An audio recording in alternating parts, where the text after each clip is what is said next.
The storm had come without warning, turning the mountain pass into a wall of white that Clara could barely see through. Her hands were numb, her lips cracked and bleeding from the cold.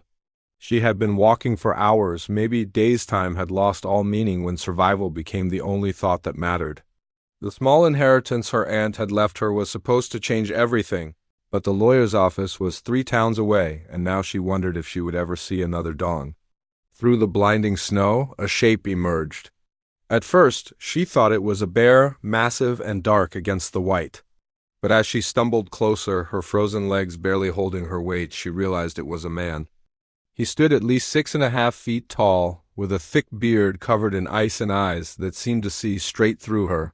He didn't speak, just swept her up into his arms as if she weighed nothing at all, and carried her through the storm. His cabin appeared like a miracle, smoke rising from the chimney into the howling wind. Inside, warmth hit her like a physical force, and she gasped, her lungs burning. He set her down near the fire, and only then did she truly see him. His face was weathered and scarred, one eye slightly clouded, his hands rough and massive. He looked like someone the world had chewed up and spit out, someone who had chosen isolation over the cruelty of civilization. When night fell and she realized there was only one bed in the small cabin, Clara's voice shook as she spoke. "I'll sleep in the barn," she begged, wrapping her arms around herself. The thought of imposing on this stranger's hospitality any more than she already had filled her with shame. She had nothing to offer him, no way to repay his kindness. He turned to her, his expression unreadable.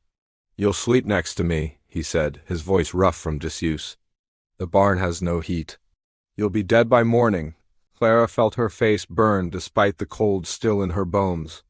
"I couldn't possibly— You think I saved you to let you freeze out of foolish propriety?" He pulled a heavy blanket from a chest and laid it on the bed, creating a clear division down the middle. "I'm not asking anything from you, girl. But I won't have your death on my conscience." That night, Clara lay rigid on her side of the bed, listening to the storm rage outside and the steady breathing of the man beside her. She had heard stories about mountain men, about their savagery and lawlessness. But this man had shown her nothing but rough kindness. When she finally slept, exhaustion claimed her completely. She woke to the smell of coffee and fresh bread. The mountain man was at the stove, cooking with a surprising gentleness in his movements. Over the next 3 days, as the storm continued its assault on the mountain, Clara learned his name was Samuel and that he had come to the mountains 5 years ago to escape a past he wouldn't discuss. She told him about her journey, about the small inheritance that represented her only chance to start over after her father's debts had consumed everything. On the 4th morning, the storm broke. The world outside was transformed into a crystalline wonderland, beautiful and deadly. Samuel prepared supplies for her journey, his face carefully neutral. Clara felt an unexpected ache in her chest. In these few days she had felt safer than she had in years. "The pass won't be safe for another week," Samuel said, not meeting her eyes. "You should stay." Something in his voice made her pause. "Why did you really come to the mountains, Samuel?" He was quiet for so long she thought he wouldn't answer. Finally, he spoke. "I was a doctor in the war. I saved who I could, but I lost more than I saved. One day, I made a choice, saved a soldier from one side while another died. The dead soldier's brother found me after the war. Beat me half to death." He touched his scarred face. "Told me I didn't deserve to live among decent people. Part of me believed him." Clara moved closer to him. "But you saved me. Doesn't that matter?" "I didn't save you out of goodness," he said bitterly. "I saved you because I'm too much of a coward to watch someone else die." "That's not cowardice," Clara said softly. "That's called being human. That's called caring even when it hurts." For the first time, Samuel looked at her directly, and she saw tears in his damaged eyes. "How can you say that?" "You don't know what I've done. I know what you did for me.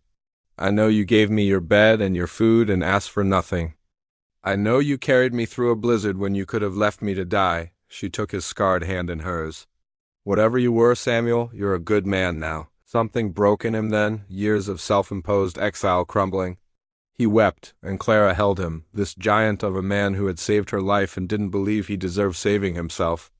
She stayed through the winter, not out of necessity but choice. The inheritance could wait. Here, in this cabin on the mountain, she had found something more valuable than money purpose. She helped Samuel heal, not just his body but his soul, and in doing so healed her own broken places. When spring came, they descended the mountain together, two wounded souls who had found redemption in the most unexpected place. The inheritance bought them a small practice in the valley town, where Dr. Samuel treated anyone who needed help, and Clara managed the work that made it possible. Some people whispered about the scarred doctor and the woman who lived with him, but they didn't care. They had learned that kindness, when it comes at our darkest hour, doesn't just save lives, it transforms them completely.